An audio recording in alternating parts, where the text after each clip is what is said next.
నమస్తే, welcome to our channel. నేను anchor సిరి. ప్రస్తుతం మనతో పాటు ఉన్నారు ప్రముఖ ఆధ్యాత్మికవేత్త, వాస్తు జ్యోతిష పండితులు కేఎస్ఆర్ గారు. గురువు గారితో మాట్లాడదాం. గురుగారు నమస్కారం. నమస్తే అమ్మా. గురువు గారు, ఇప్పుడు మే 21 గురు పుష్యమే వస్తుంది. మరి ఆ రోజున ప్రత్యేకంగా ఎలాంటి పూజలు చేస్తే, ఏ ఇబ్బందులు ఉన్న వారికి ఎలాంటి పూజలు చేస్తే ఎలాంటి ఫలితాలు వస్తాయి? అంటే ఉద్యోగం రీత్యా కావచ్చు, ఇలాంటి ఇబ్బందులు పడుతూ ఉంటారు కదా, మరి ఏ విధమైన పరిహారాలు పాటిస్తే మంచి శుభ ఫలితాలు వస్తాయి అంటారు ఆ రోజున? తప్పకుండా. అంటే మనకి 2 రకాలైన పుష్యయోగాలు అనేవి ఉంటాయి. ఆ రెండిట్లో ఒకటి ఏంటంటే, ఆదివారం నాడు ఎప్పుడైనా సరే పుష్మి కలిసి వస్తాయి. అంటే పుష్యమి అనేది ఒక నక్షత్రం. ఓకే, ఇది ఆదివారంతో కలిస్తే రవి పుష్కర యోగం అని చెప్తాము, లేదా ఉత్తి పుష్కర యోగం అని కూడా చెప్తాము. అదొకటి. లేదు గురువారంతో కలిసి వస్తే దాన్ని కూడా గురు పుష్య యోగంగా చెప్తాం. అయితే ఇప్పుడు మే 21న మీరు చెప్పినట్టు ఏంటంటే, అది గురువారం నాడు పుష్యమితో కలిసి రావటం అనేది జరుగుతుంది. గురు పుష్యమి. సో అది గురు పుష్యమి యోగము అంటాం. తర్వాత మామూలుగా విడిగా జాతకంలో చూసినట్టయితే కనుక అనురాధ, పుష్యమి, తర్వాత ఉత్తరభద్ర, ఈ 3 శని నక్షత్రాలు మామూలుగా అయితే. కానీ ప్రతి గ్రహానికి కూడా మళ్ళీ వాళ్ళు ఏదో ఒక నక్షత్రంలోనే ఉంటారు. సో అలా గురుడు యొక్క నక్షత్రం పుష్యమిగా భావించటం అనేది ఉంది అన్నమాట. అందుకని గురువారం నాడు పుష్యమి కలిసి వచ్చినా కూడా దాన్ని గురు పుష్యమి యోగముగా చెప్పడం అనేది ఉంటుంది.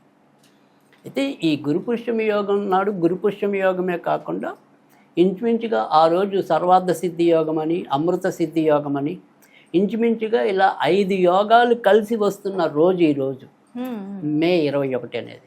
5 యోగాలు. సో మళ్ళీ సంఖ్యాశాస్త్రం ప్రకారం చూసుకున్నట్టయితే కనుక మే 21 అనేది 21 అంటే 2, 1 కలిపితే 3 అవుతుంది.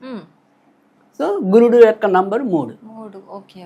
సో అలా కాంబినేషన్స్ అనేవి చాలా ఎక్కువ ఉంది మే 21న వచ్చేది. అన్ని కలిసి వచ్చాయి కాంబినేషన్.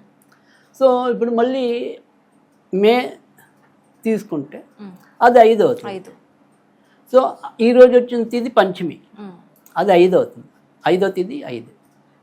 సో అలా ఎలా చూసుకున్నా కూడా కాంబినేషన్స్, ఇటు సంఖ్యాశాస్త్రం ప్రకారం చూసుకున్నా, ఇటు రెగ్యులర్గా ఉండే మెథడ్లో చూసుకున్నా, అలాగే ఇంకా యోగాల ప్రకారం చూసుకున్నా, ఇది అందుకని మనం ఇలాంటివి వచ్చినప్పుడు దాన్ని వినియోగించుకోవాలి. సో ఇలాంటివి ఎప్పుడూ రేర్గా వస్తూ ఉంటాయి. అంటే ఒక 2-3 నెలలకు రావచ్చు, ఒకసారి ఒకే నెలలో కూడా రావచ్చు. సో అలా కానీ అవి వచ్చినప్పుడు మనం వాటిని అందిపుచ్చుకోవాలి. సో అలా అందిపుచ్చుకుందానికి వీలైన కాలంగా దీన్ని మనం భావించాలి. సో ఇది ప్రాథమికంగా ఇవాళ మీరు ఉద్యోగం గురించి లేదా వాటిలో ఉండే సమస్యల గురించి అనేది ఎక్కువగా అడిగారు కాబట్టి ఉద్యోగాలు లేదా రెండిట్లకి పనికొస్తుంది. అంటే ఇప్పుడు సపోజ్ ఇప్పుడు మే నెల, ఈ నెలలో ఎక్కువగా మనకి వివిధ ఎంట్రన్స్ ఎగ్జామ్స్లు ఉంటాయి, ప్రవేశ పరీక్షలు ఇలాంటివి ఉంటాయి. సో ఏదైనప్పటికీ కూడా లేదా కొంతమంది బెటర్మెంట్ రాసే ఎగ్జామ్స్ ఉండొచ్చు. సో అందుకని ఇటు విద్యార్థులకి ఉద్యోగస్తులకి ఇద్దరికీ పనికొచ్చే ఏవైతే పరిహారాలు ఉంటాయో అవి చేసుకోవడానికి ఇది చాలా అత్యుత్తమ కాలం. తర్వాత రెండోది వచ్చేప్పటికి సరే వీళ్ళకి పరిహారం సంగతి చెప్తాను, అది చివరిలో, వీడియో చివరిలో ఎలాగో. అంతేకాకుండా ఇవాళ నుంచి కొత్తగా మీరు ఏదైనా సరే ఒక కోర్సు అభ్యసిద్దాం అనుకున్నారు, దానికి కూడా మనం ఎటువంటి ముహూర్తాలు చూడక్కల్లా ఇదే రోజు ప్రారంభించుకుంటే కనుక మంచి ఫలితాలు ఉంటాయి. అంటే ఇవాళ మీరు 8:15 కనుక చేసుకున్నట్టయితే కనుక ఇంకా మంచిది. అంటే ఓంప్రదంగా ఇవాళ ఏదైనా సరే దాంట్లో సంబంధించిన ఒక లెసన్ చదవటం, లేదు డ్రాయింగ్ గీయాల్సింది ఉంటే కనుక డ్రాయింగ్ గీయటం, ఏదైనా విద్య మీరు ఏదనుకుంటే అది. సో కొత్తగా నేను పలానా మొదలెడదాం అనుకున్నా, సో లేదు ఒక సంగీతం నేర్చుకోవాలనుకున్నారు, లేదా ఒక నాట్యం నేర్చుకోవాలనుకున్నారు, సో ఇవాళ ఒక పాట పాడటం, ఒక నృత్యం, అలా ఏదైనా సరే అది. అంటే మనకి ఈ పుష్యమి యోగం అనేది అయితే కనుక పర్వాలేదు, అర్ధరాత్రి దాకా ఉంది, నో ప్రాబ్లం. సో ఇవాళ అంతా కూడా మంచిదే. కానీ 8:00 దాకా అంటే తిది కూడా మంచిది, పంచమి ఉంటుంది. ఆ తర్వాత నుంచి షష్ఠి వచ్చేస్తుంది. అందుకని మనకి ఇటు తిథి నక్షత్రం రెండు కూడా మంచిగా ఉంటాయి కాబట్టి చేసుకోగలిగితే ఎందుం బావు లోపు కొత్తవి ఏమైనా మొదలెట్టాలంటే ఉదయం అలా కాకుండా రెమెడీస్ అనేది ఈరోజు రాత్రి దాకా నేను చెప్పిన రెమెడీస్ ఏవైతే ఉంటాయో తర్వాత అర్ధరాత్రి దాకా అదే ఉంది నక్షత్రం, అందుకని బాధపడక్కల్లా. సో ఇప్పుడు ఏం రెమెడీ చేస్తే మంచి ఫలితాలు ఉంటాయి అంటే ఇటు విద్యార్థులకు కావచ్చు లేదా ఉద్యోగస్తులకు కావచ్చు. అందుకని ఇద్దరికి ఉభయతారకంగా ఉండేవి ఏ రెమెడీ ఉంది అంటే కనుక ఇవాళ మనం ఖచ్చితంగా ఏదైతే మనకి అంటే శివుడైతే శివుడు గురువు, వెంకటేశ్వర స్వామి అయితే వెంకటేశ్వర స్వామి గురువు, దత్తాత్రేయుడు అయితే దత్తాత్రేయుడు గురువు, సాయిబాబా అయితే సాయిబాబా గురుడు. అంటే మీకు ఎవరు గురువు అని భావిస్తే వాళ్ళు, లేదు కొంతమంది రాఘవేంద్ర స్వామి ఉంటారు, అలా వాళ్ళ గురువులు ఉంటారు. కొంతమంది పీఠాధిపతుల్లో వాళ్ళ గురువులుగా భావించే వాళ్ళు కూడా ఉన్నారు. సో ఎనీహో ఎవరైనా అవ్వచ్చు గురువు. వాళ్ళని మనసులో మనం స్మరించుకుంటూ, లేదు వాళ్ళది ఏదైనా చిత్రపటం ఉంటే కనుక ఎదురుగా పెట్టుకుని ముందుగా ఈ చిన్న మంత్రం ఏదైతే ఉంటుందో దాన్ని ఒక 21 సార్లు చదువుకోవాలి. ఆ తర్వాత వేరే రెమెడీ అనేది బిగిన్ అవుతుంది. అంటే ఈ 21 సార్లు ఎందుకు చదవాలి అంటే కనుక మనం చేసే పనికి ఆ గురువుల యొక్క ఆశీస్సులు మనకి లభించడం కోసం. అందుకని మొట్టమొదటి ఒక 21 నిమిషాలు, 21 నిమిషాలు కాదు 21 సార్లు ఆ 21 సార్లు నేను చెప్పిన చిన్న మంత్రం పఠించి ఆ తర్వాత నేను ఏ రెమెడీ చెప్తాను ఆ రెమెడీ కనుక ఫాలో అయినట్టయితే కనుక ఇటు ఉద్యోగాల్లో ఉన్న వాళ్ళకి విద్యార్థులకి ఇద్దరికీ కూడా ఉపయోగపడటం అనేది అయితే ఉంటుంది. అది ఏంటి అంటే కనుక ఓం నమో సిద్ధగురు మనోవాంఛిత ఫలం కురు కురు. ఓం నమో సిద్ధగురు మనోవాంఛిత ఫలం కురు కురు. ఇందులో ఎక్కడ బీజాక్షరాలు కూడా లేవు కనుక ఇంకా ఈజీ. సో ఆ రకంగా మనం 21 సార్లు అనుకుని ఇప్పుడు నేను చెప్పబోయే రెమెడీ ఏదైతే ఉంటుందో అది వాళ్ళు చేసుకోవాలి. ఇది ఎలాగో అంటే కనుక ఏదైతే ఎడం చేయిందో ఈ ఎడం చేతి కింద చూపుడు వేలు కింద ఈ చూపుడు వేలు కింద 3 మూళ్ళు వేయాలి.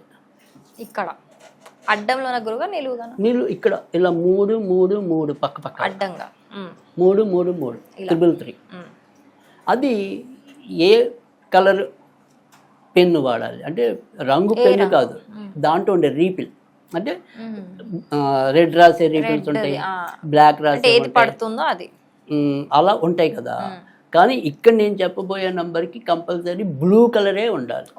జనరల్గా బ్లూ కలరే ఎక్కువ ఉంటాయిలేంటి మనకి, ఇది కూడా బ్లూ కలరే ఉండాలి. అలా 3 మూళ్ళు వేయాలి. వేసిన తర్వాత ఒక నోట్ బుక్ తీసుకోవాలి. ఆ నోట్ బుక్లో 108 సార్లు జూపిటర్ జూపిటర్ జూపిటర్ జూపిటర్ అని రాసుకోవాలి. అంతే, జూపిటర్ జూపిటర్ జూపిటర్ అది రాసుకుని ఆ తర్వాత ఆ కాగితాన్ని మామూలుగా రాసిన తర్వాత అదే రాసేసిన తర్వాత చిన్న పొట్టంలాగా కట్టేసి దాన్ని మనం ఇందాక ఎవరైతే మన గురువులు అనుకున్నామో వాళ్ళ చిత్రపటం ఉంటే వాళ్ళ దగ్గర, వాళ్ళు ఏమీ లేకపోతే కనుక శివుడి దగ్గర, అది కూడా అలా 21 రోజులు ఉంచేయాలి. ఈ రోజు అంటే ఆ రోజు మొదలెట్టాలి, కంపల్సరీ పుష్యమి నాడు మొదలెట్టేసి 21 రోజులు ఉంచేయాలి. సో ఆ 21 రోజులు అయిపోయాక దాన్ని తీసుకెళ్ళి ఏదైనా సరే ఎవరు తొక్కని చోట లేదా ఏదైనా మన దేవుడి గుడిలో చెట్లకు కట్టేస్తే సరిపోతుంది. ఇలా చేస్తే చాలు. ఖచ్చితంగా 21 రోజుల్లోపు వాళ్ళ మనోవాంఛిత ఫలం అనేది ఏదైతే ఉంటుందో అది తప్పకుండా నెరవేరడానికి ఉంటుంది. ఇప్పుడు ఇది రాసుకోమన్నారు కదా గురుగారు, అది ఒకసారి రాసుకొని అంతే ఒకరోజే. ఇప్పుడు ఈ పొట్లం కూడా అంతేగా, ప్రతిరోజు మనం జూపిటర్ జూపిటర్ రాయట్లా. ఆ రోజు రాసిన దాన్ని ఒక కాగితం మడత పెట్టేసి వచ్చిన పొట్టం లాగా అది ఆ పట్టం దగ్గర ఉంచేస్తున్నాం 21 రోజులు. నెక్స్ట్ రోజు నుంచి ఏం చేయాలి? ఇంకేం చేయక్కల్లా, అలా 21 రోజులు ఉంచేసుకోవటం. మనసులో మాత్రం 21 రోజులు ఉంచుకున్న తర్వాత మనసులో మటుకు ప్రతిరోజు మామూలుగా కూర్చుని నాకు సరైన ఉద్యోగం అంటే వాళ్ళ కోరిక చేసుకోవాలి అంతే. మానసికంగా చదువుకోవటమే, ఇంకా మళ్ళీ జూపిటర్ జూపిటర్ జూపిటర్ అనేది ఏమో అవసరం లేదు. మాత్రం చేయాలి. రైట్.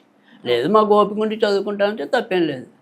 సో బట్ మెయిన్ సంకల్పం అనేది చెప్పుకోవాలి. అదే వాళ్ళు చెప్పుకుని 21 రోజులు చేస్తే ఖచ్చితంగా వాళ్ళు అనుకున్న ఫలితం ఆ రావడం. పేపర్ ఏం చేయాలి గురువు గారు? అదేగా 21 రోజుల అనంతరము ఎవరు తొక్కని చోటైనా పడేయాలి, లేదా ఏదైనా గుళ్ళో చెట్టు కట్టేస్తే అయిపోయింది, సరిపోతుంది. అంతకంటే ఏం చేయగలరు. ఓకే, చాలా మంచి రెమెడీ చెప్పారు. ధన్యవాదాలు గురుగారు.